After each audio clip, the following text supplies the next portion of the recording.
Welcome back to my channel पढ़ाई point. तो आज हम डिस्कस करने जा रहे हैं सोशलिज्म, जो कि कॉन्सेप्ट ऑफ आइडियोलॉजी के चैप्टर का एक हिस्सा है और ये है पार्ट 18। एंड हम लोग आज शुरू करेंगे, सोशलिज्म के बारे में समझेंगे, यानी समाजवाद। और एवोल्यूशनरी एंड रेवोल्यूशनरी सोशलिज्म क्या होता है, डेमोक्रेटिक सोशलिज्म क्या होता है, इन सब के बारे में भी विस्तार से पढ़ेंगे, अच्छे से पढ़ेंगे, ताकि कोई डाउट का कहीं गुंजाइश कुछ न रहे। तो विदाउट अ फर्दर ड्यू मैं आपको अपने नोट सेक्शन में लेके जाता हूँ, ताकि आपको और बेहतर तरीके से मैं समझा पाऊँ। ठीक है, यहाँ पे बुक में थोड़े से लैंग्वेजेस ऐसे रहते हैं जो कि समझ नहीं आते डायरेक्ट, तो to make it more easy and convenient मैं आपको अपने नोट से लेके जाता हूँ, जहाँ पे मैं आपको और अच्छे तरीके से समझा पाऊँगा ये सारा कॉन्टेंट। तो without a further due let's move on. Socialism यानी समाजवाद। तो जो पहले कभी भी आप कोई भी टॉपिक शुरू करते हो ना, तो मैंने आपको पहले भी बताया, ठीक है, आप पहले एक बार टॉपिक समझ लोगे ना, ठीक है, आप थोड़ा सा टाइम लो, गूगल कर लो, आप ये समझ लोगे ना, तो आप मोस्टली कह रहा हूँ मैं 40% कॉन्सेप्ट आपके दिमाग में ऐसे ही मतलब जाने लग जाएगा। ठीक है, विदाउट स्टडिंग ओनली आपको पता चल जाएगा, अच्छा okay what is this chapter all about और what is this topic all about. तो पढ़ते हैं कि समाजवाद है क्या।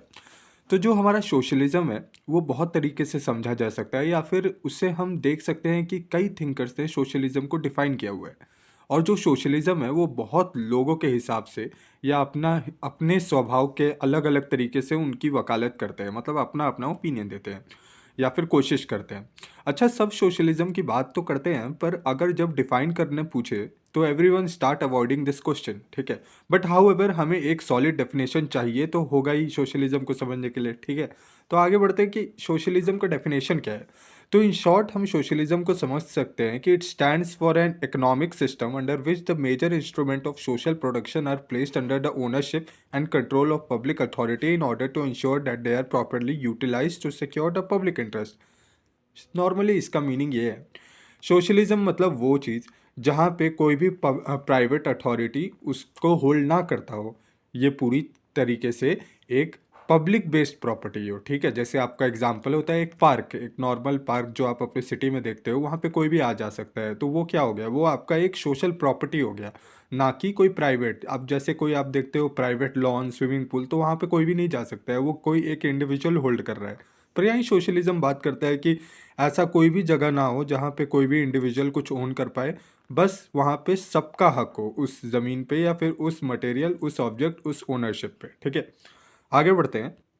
तो अगर हम बात करें द ऑक्सफोर्ड इंग्लिश डिक्शनरी के बारे में, होगा भी आपके पास, तो उसका डेफिनेशन देखें तो वो सोशलिज्म को एक ऐसी थियरी या पॉलिसी समझता है जो एम करता है उसके ओनरशिप की वकालत करने में, ठीक है, ओपिनियन देने में उसके ओनरशिप की, जैसे means of production, capital, land, property etcetera, जो कि मैंने आपको बताया। बस यही था कि इस डेफिनेशन को ऑक्सफोर्ड इंग्लिश डिक्शनरी ने दिया है। ठीक है, अब आगे एक टॉपिक पढ़ते हैं जो कि है एवोल्यूशनरी एंड रेवोल्यूशनरी सोशलिज्म। तो अच्छा, ये क्या है। तो एवोल्यूशनरी मतलब हिंदी में होता है विकासवादी, और रेवोल्यूशनरी मतलब क्रांति। ठीक है, आपने जैसे सुना होगा फ्रेंच रेवोल्यूशन, ये सब, तो वो क्या होता है, मतलब ये सब है क्या कॉन्सेप्ट, वो मैं आपको समझाता हूँ। तो अगर पहले सोशलिज्म की बात करें, तो जो एवोल्यूशनरी सोशलिज्म की बात करते हैं वो स्टेप बाय स्टेप ट्रांसफॉर्मेशन की बात करते हैं। ठीक है, सोसाइटी में रैदर देन एक ही बार में पूरा का पूरा ट्रांसफॉर्मेशन करने पे जोर नहीं देते हैं वो। ठीक है, एवोल्यूशनरी सोशलिज्म और रेवोल्यूशनरी सोशलिज्म एक दूसरे से अलग हैं, ये नॉर्मली सी बात है।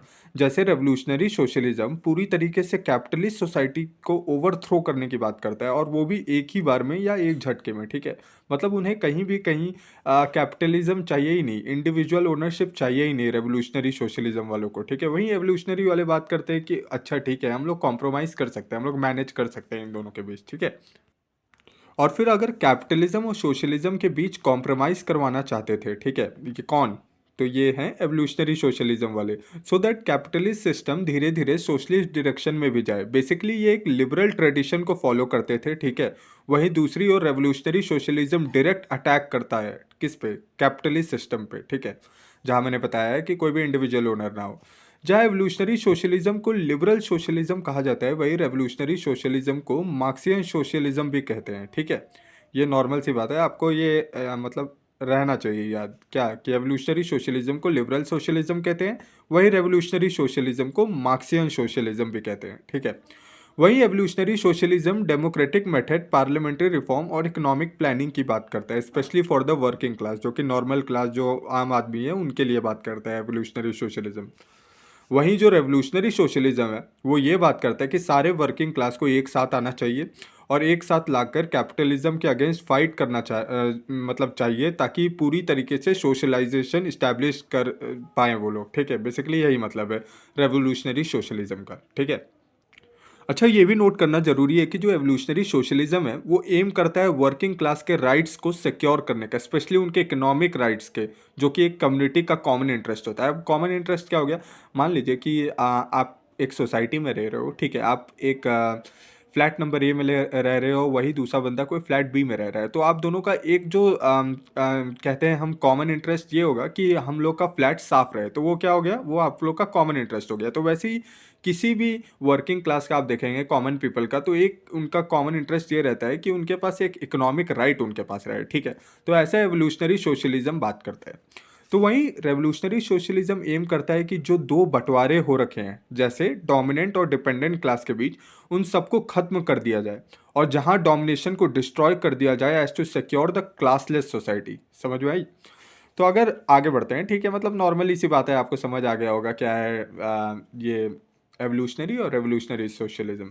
आगे बढ़ते हैं डेमोक्रेटिक सोशलिज्म के ऊपर। ये एक ऐसा टॉपिक है। अच्छा, डेमोक्रेटिक का मतलब हिंदी में लोकतांत्रिक, ठीक है। मोस्ट ऑफ को आपको पता भी होगा। तो जहां Marxism seeks to bring about socialism through revolutionary method, ठीक है, वहीं जो डेमोक्रेटिक सोशलिज्म है वो प्रेफर करता है एवोल्यूशनरी और डेमोक्रेटिक मेथड को, ठीक है। तो अब ये क्या है? तो जो डेमोक्रेटिक सोशलिज्म है वो मतलब एक तरीके से इक्वल इंपॉर्टेंस देता है डेमोक्रेसी और सोशलिज्म को, ठीक है। वो दोनों लोकतांत्रिक और जो समाजवाद है दोनों को इक्वल इंपॉर्टेंस देता है। कौन? डेमोक्रेटिक सोशलिज्म, ताकि वो सोशल जस्टिस को सिक्योर कर सके। अच्छा, इनका मानना है कि डेमोक्रेसी और सोशलिज्म एक दूसरे से अलग नहीं है, ये दोनों कॉमन मैन की कंडीशन को बेटर करवाना चाहते हैं, ठीक है। दोनों डेमोक्रेटिक और सोशलिज्म का एक ही मकसद है कि कॉमन मैन का बस हालत अच्छा रहे।